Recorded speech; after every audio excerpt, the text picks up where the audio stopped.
नमस्कार दोस्तों, एक बार फिर से मेरे अगले वीडियो में आपका स्वागत है। मैं ये पार्ट 3 लेकर आया हूँ एडिटोरिया बुक का। एडिटोरिया बुक से 5 क्वेश्चन 5 का दम ये लेके मैं आ रहा हूँ। ये पार्ट 3 है, इसमें भी 5 क्वेश्चन मिलेंगे आपको 11 से लेके 15 तक। पहला क्वेश्चन है, यदि समीकरण 3x² + 5x - 7 = 0 के मूल अल्फा तथा बीटा हो तो 1/α + 1/β का मान क्या होगा। ठीक है, तो पहला क्वेश्चन बनाते हैं हम लोग। 3x² + 5x - 7 = 0। तो अल्फ़ा बीटा दोनों चीज़ दिया हुआ है, तो अल्फ़ा प्लस बीटा का मान क्या होता है। अल्फ़ा प्लस बीटा बराबर होता है, क्या होता है, अल्फ़ा प्लस बीटा बराबर होता है -b/a। अब देखिए यहाँ पे ये a है, ये b है और ये क्या है, c है। तो -b/a, तो 5 - 5/a का मान 3 हो गया। चलिए, अब अल्फ़ा इंटू बीटा का मान क्या होता है, तो c/a होता है। तो c देखिए भाई साहब -7, a कितना है, 3 है। ये पता चल गया। अब हमको निकालना है 1/अल्फ़ा + 1/बीटा का मान क्या होगा। तो अल्फ़ा और बीटा का एलसीएम लीजिएगा, तो अल्फ़ा इंटू बीटा, तो बीटा ऊपर चले जाएगा, अल्फ़ा भी ऊपर चले जाएगा, मतलब ऊपर में क्या आ जाएगा, अल्फ़ा प्लस बीटा। जैसे कि अल्फ़ा से भाग दिया, अल्फ़ा कट जाएगा, बीटा बचेगा, बीटा ऊपर गया, प्लस बीटा से बीटा भाग दिएगा, बीटा कट जाएगा, अल्फ़ा बचेगा, अल्फ़ा ऊपर गया, मतलब alpha plus beta, alpha into beta. ठीक है, अब अल्फ़ा प्लस बीटा का वैल्यू देखिए यहाँ -5/3 -5/3 अपॉन अल्फ़ा इंटू बीटा का मान -7/3। ये नीचे और नीचे कट गया, बच गया आपको ये माइनस माइनस का भी क्लियर कर दीजिए, बच गया 5/7 और यही आपका क्या हो गया, आंसर हो गया। एक नंबर में 5/7 ये आपका आंसर। ठीक है, और चलिए अब नेक्स्ट वीडियो में चलते हैं, नेक्स्ट क्वेश्चन पे चलते हैं हम लोग। नेक्स्ट क्वेश्चन है 12 नंबर, कितना, 12 नंबर का नेक्स्ट क्वेश्चन है, यदि sin θ = √3/2। इसको दो तरह से बना सकते हैं हम लोग। यदि आपको वैल्यू याद है डिग्री का, जैसे कि sin θ में कितना का मान √3/2 होता है, तो कितना का मान होता है, तो sin 60 डिग्री का मान होता है। ठीक है, sin 60 डिग्री का मान √3/2 होता है। इसका मतलब थीटा मेरा क्या हो गया, 60 डिग्री हो गया। तो अब पूछ रहा है हमको cosec theta cosec theta plus cot theta का मान क्या होगा। कोसेक थीटा का मान 60 डिग्री, तो क्या हो जाएगा यहाँ पे, cosec 60 degree plus coat 60 degree. Cosec 60 का मान क्या होता है, तो कोसेक 60 का मान होता है 2/√3। साइन 60 का उल्टा होता है कोसेक 60। ठीक है, प्लस कोट 60 का मान क्या होता है, तो कोट 60 का मान होता है 1/√3।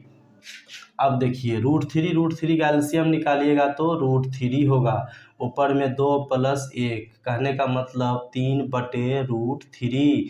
√3 से 3 को काटिएगा तो √3 बार में कट जाएगा, कहने का मतलब आपको आंसर क्या निकल के आ गया, √3। और ये √3 आपको कहीं तक कहीं दिया होगा, और ये डी नंबर में आपको √3 है। ठीक, चलिए 12 नंबर क्वेश्चन आप लोग को उम्मीद है समझ में आ गया होगा।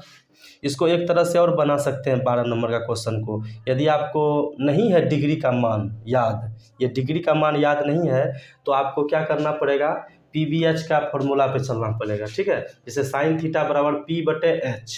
एक बार हम बता देते हैं 12 नंबर का फिर से। ये इस टाइप, जब आपको डिग्री का मान याद होगा तो इस टाइप से आप तुरंत बना सकते हैं। चलिए,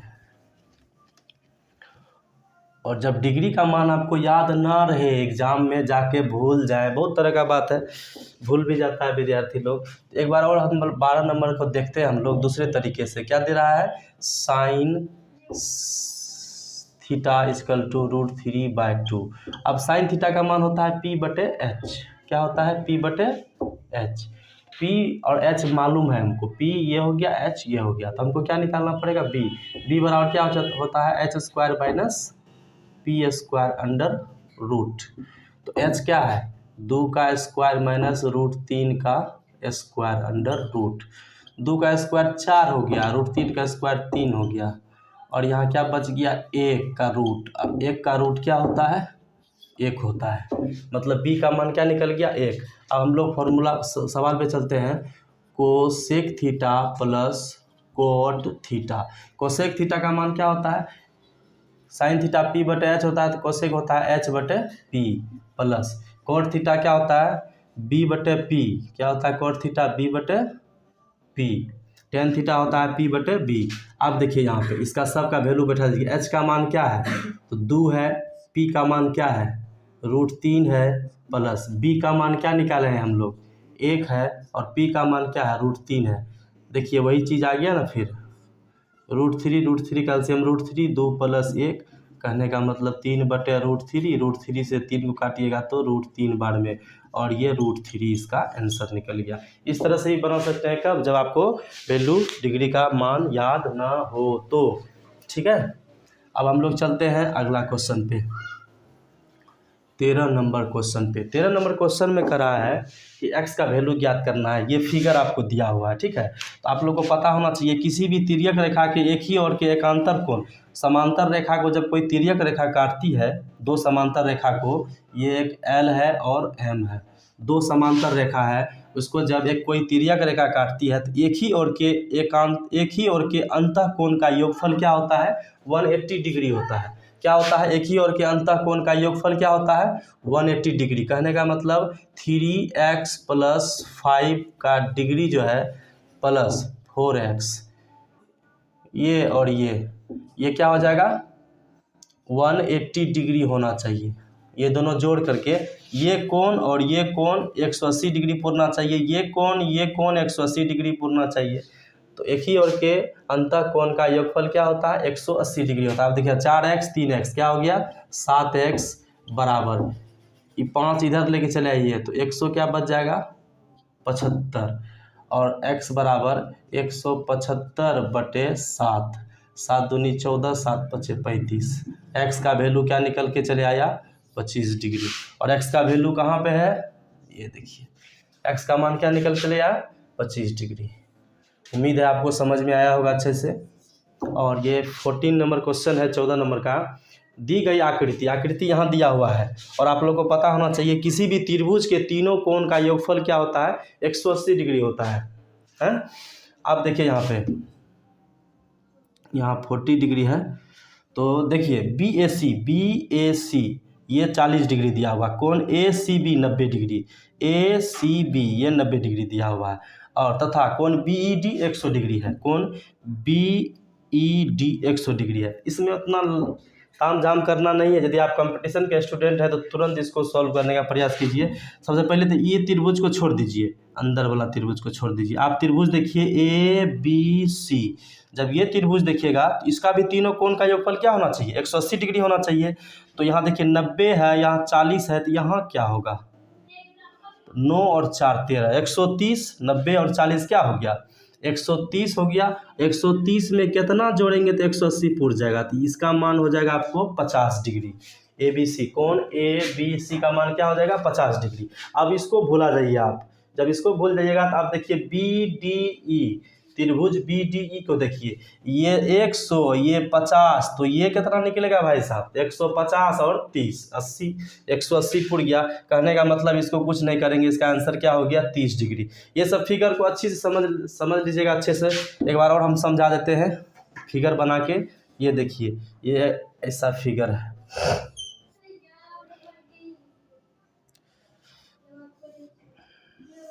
एक बार फिर से आपको अच्छे से समझा दें।